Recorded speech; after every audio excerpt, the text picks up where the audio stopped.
Hey, hi, how's it going? So, the word today is ready.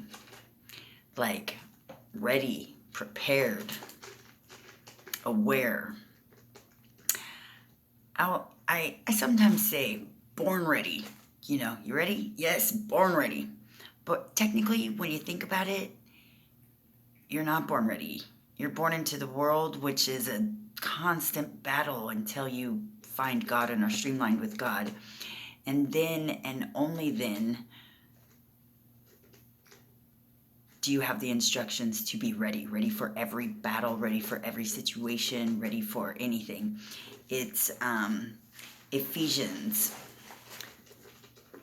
6 talks about how to prepare for battle, no matter what it is. Wear the full armor of God. I'm going to read a couple different ones. The Schofield Study Bible. This one says, the warrior's power. Finally, my brethren, be strong in the Lord and in the power of his might. Put on the whole armor of God, that you may be able to stand against the wiles of the devil. For we do not wrestle against flesh and blood, but against principalities, against powers, against the rulers of darkness of this age, against spiritual hosts of wickedness in heavenly places. Therefore, take up the whole armor of God, that you may be able to withstand in the evil day, and having done all, to stand. Stand, therefore, having girded your waist with truth, having put on the breastplate of righteousness, having shod your feet with the preparation of the gospel of peace, above all, taking the shield of faith, which you will be able to quench all the fiery darts of the wicked one, and take the helmet of salvation and the sword of the Spirit, which is the word of God.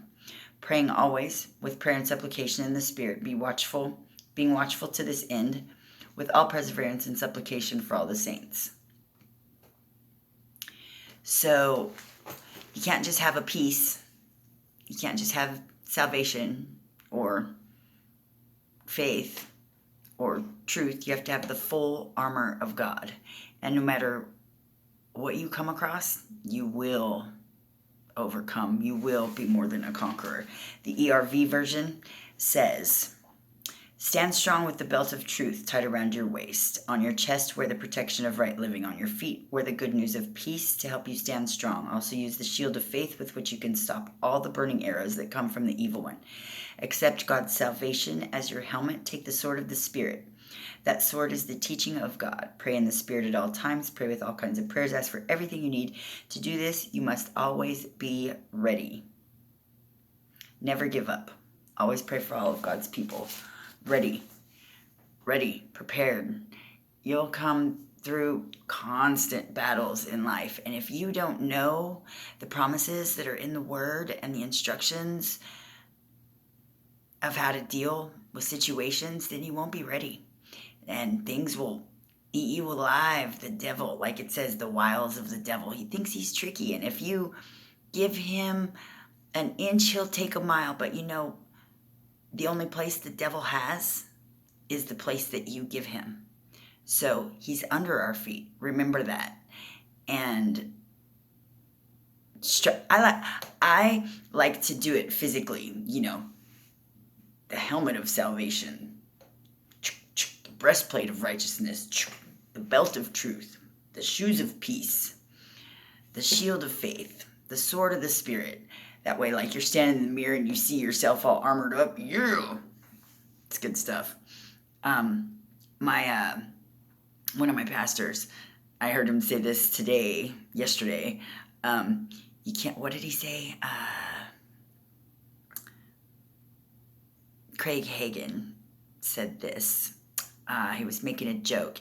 You can't use armor. You can't use armor all if you don't have armor on. So you can be all shiny, but you gotta be dressed to be shiny. I don't know. It was better the way he said it. Anyway, be ready. So, somebody asks you if you're ready, and I just spat out, born ready. Actually, be ready. Yes. Ephesians 6:10. Ready.